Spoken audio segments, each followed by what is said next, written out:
kan mooy kilifa gi. c'est la grande question. c'est la grande question est-ce que arme yooyu fu ñu ko jëlee est-ce que dafa bokk ci arme normale yi nga xam ne yooyu moom mooy arme yi nga xam ne jaar na yoon.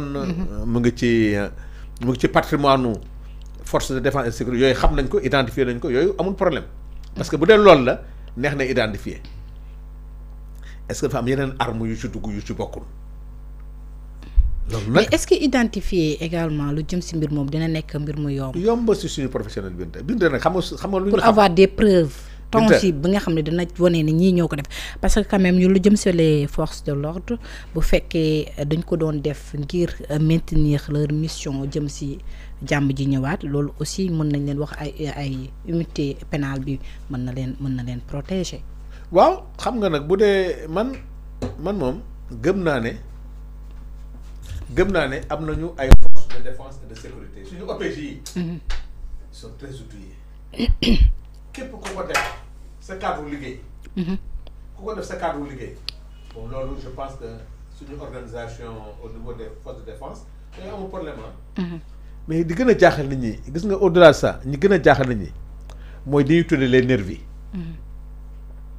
parce que ak fu mu ti doon gis nga nervis yi moo jaaxal Sénégal mais du FDS yi. mais ak ku ci munti doon. Binta gëmal ne suñu agent de renseignement yi ñu am. suñu enquêteurs yi ñu am. ci lu gaaw a gaaw dina la génne dossier yëpp tegal da ko leneen moo leen jaaxal xam nga ku ñu identifié wul mais chance bi ñu am. mooy avec les avancées de la technologie. ñi doon vidéo film yaa ngi fi film yaa ngi fi. vidéo yaa ngi fii am na ñoo xam ne les gens les ont identifiés beneen bi xam nga maa ngi koy wax chaque fois soxna Binta. dafa am loo xam ne dafa nekk pièce maîtresse man nag du sama métier mais am na pièce maîtresse boo xam ne oto yooyu jëloon ay nit di leen dugal ci permanence su APR bi di génn dem di ñëw. mais oto yooyu ces voitures ont été identifiées ñi nekkoon ci mbedd mi di diri xale yi. di dëgg ci biir yi. ñooñu ils ont été identifiés ñooñu du ñu ay alkaati ñooñu gis xam nañ leen du ñu ay FDS ñooñu ils ont été à l'œil nu ñëpp xam nañ ñan leen donc bu vidéo yi tegee les plaintes nag ci li ma xam moom plaintes yi ak les preuves famille yi ñu ngi koy génne di ko teg di ko boole ci dossiers yi di ko joxe ci loolu dafay yombal enquête bi mais li ma ci bëggoon rek mooy nañ def lépp dans la sérénité.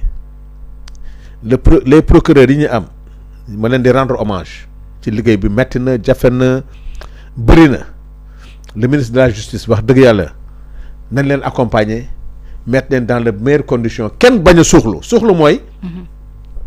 ay règlement de compte la ay diw la. mais ñenn ñi mën nañ jàpp aussi bu fekkee bëgg nañ li nga xam ne moo jëm si wàllum transparence parce que may dégg benn avocat mu ngi wax ni mbir yi dañ ko war a yóbbu cour pénal international pour bu ñu bëggee lu jëm si wàllum transparence non man waaw bon mun na ko wax mais man j'ai confiance jusqu'à preuve du contraire xam nga man Binta am naa benn avantage mooy jusqu'à preuve du contraire damay wóolu suñu système judiciaire bi fi nekk.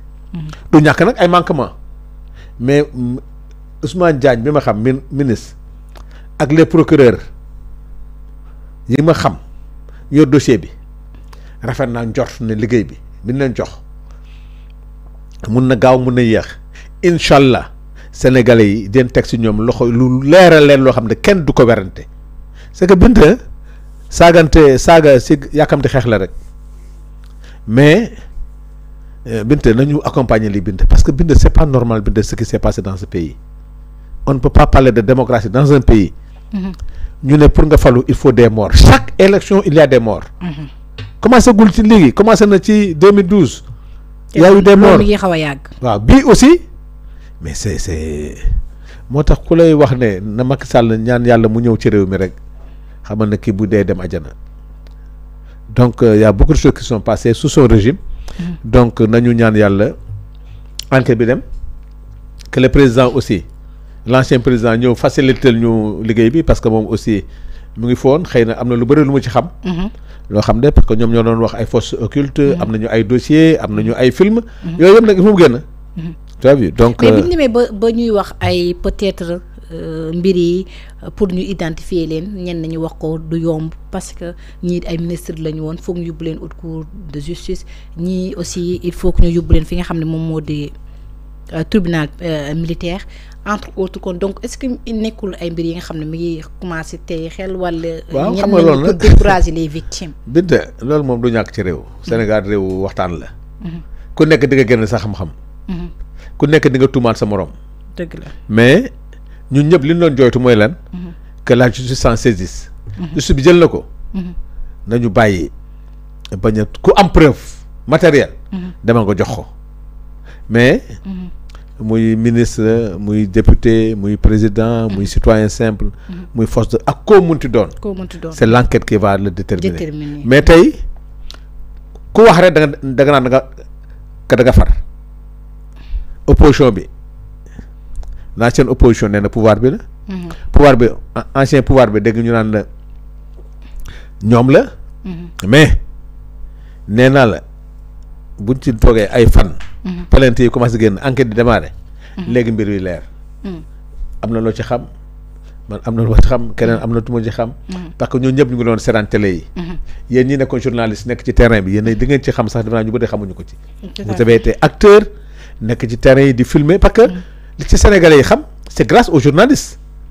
c'est grâce yi nga xam ne moo doon les télé en ligne nga xam ne c'était en direct. ñu dem nañu ba bi lu wax ñu couper internet loolu la woon. parce que les choses étaient en direct. Sénégalais di ko gis di ko ñaawlu. finalement l'ancien ministre de la communication benn solution la amoon mooy couper internet bi pour sénégalais yi loolu yëpp aussi ci enquête bi la bokk.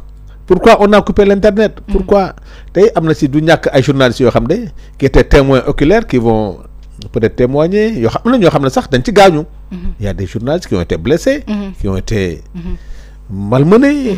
lu ne donc vivement que en tout cas.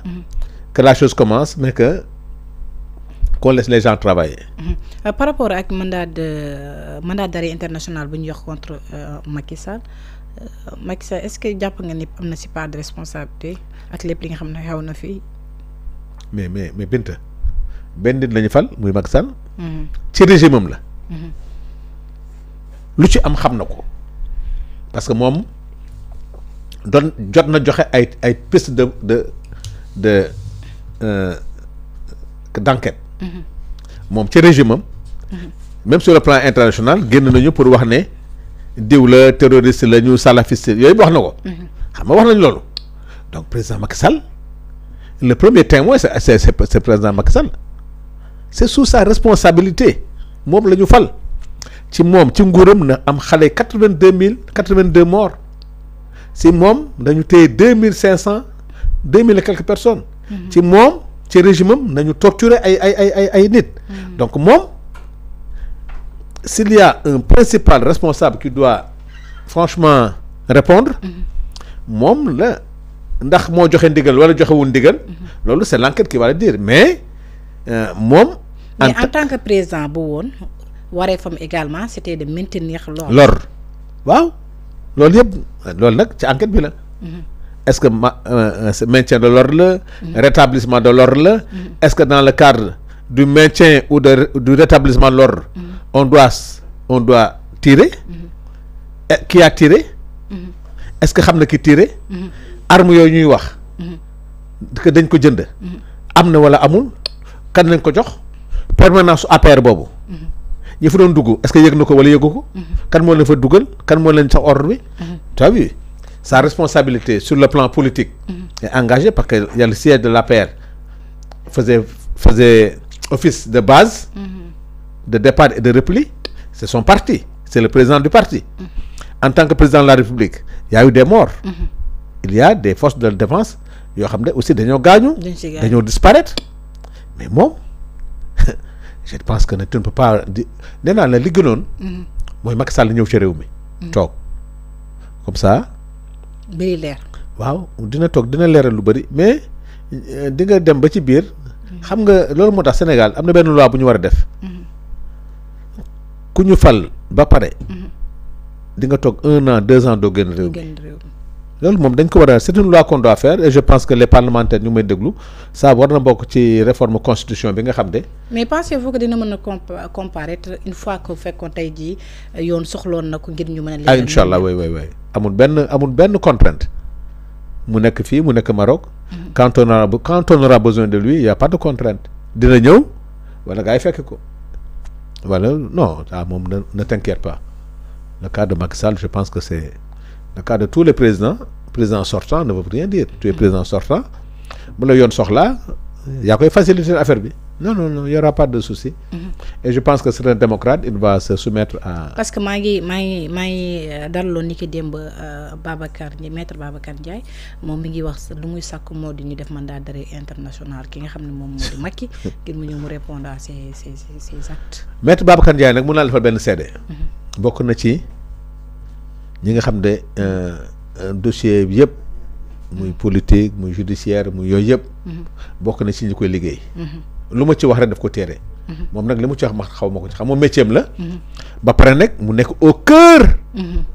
de cette histoire li mu ci xam. xëy na mënu ko wax ci plateau.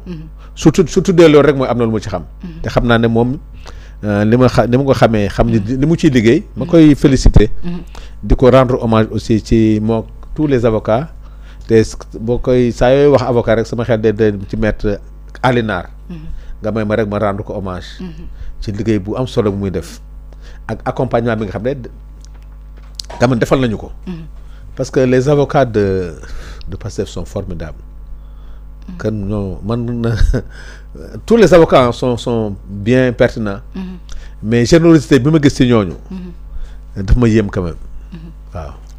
tout à fait ci loolu xam naa dañuy àddu ci beneen ponk ba tey si wàllum yoon ak yoonal ñu gis ki nga xam moo di Moustapha Diakhaté daal di nañ ko bàyyi mu ñibbi këram ginnaaw ba ñu accepté wala ginnaaw ba ñu waxee ni moom coupable jëm si wàllum offense au chef de l'État mais génnee nañ quand même lu ñu ko doon wax moo de offense à une personne exerçant une partie des prérogatives du président moom mooy di jëm si wàllum Sonko mais bu président maintenir nañ ko ba tax ñu daal di nañ ko condamné 2 mois de prison dont 15 jours ferme te mu tëddoon na 15 jours yi d'abord nag nga jàngte mbirum Moustapha Diakhaté ak Bassirou Fofana également ñu koy toppee ci fiction de fausse nouvelle ñoom ñaar yëpp libéré nañ leen.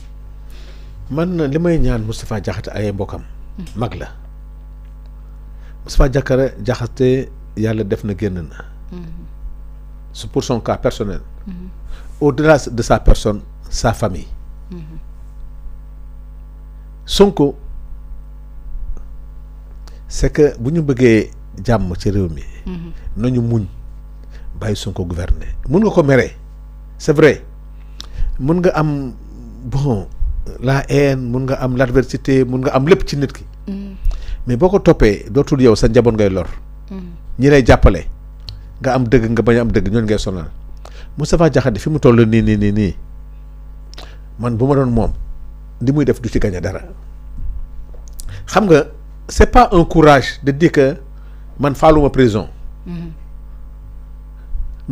su ma génnee dinaa waxaat dinaa delluwaat mais non loolu du ngóora parce que du yow sa famille la mais n'empêche que libéré nañ ko moom wax na loolu moom jàpp na ne moom dina waxaat mais est-ce que loolu mën na ko freiner mu bañ a wax moo tax man est-ce que prison bi aussi solution la pour ki nga xam ne moo di Moustapha Diakhaté parce que jàppoon nañ ko fii ngir ay kaddu yoo xam ne yëg ci woon nañ ko jàppaat ko fii ngir ay kaddu yu yëg ci woon ñu bàyyi ko ni ki tey mais suba mën na defaat la même chose. waaw léegi nag xamul lu desoon man. xam nga laa yaakaaroon. man dama yaakaaroon ci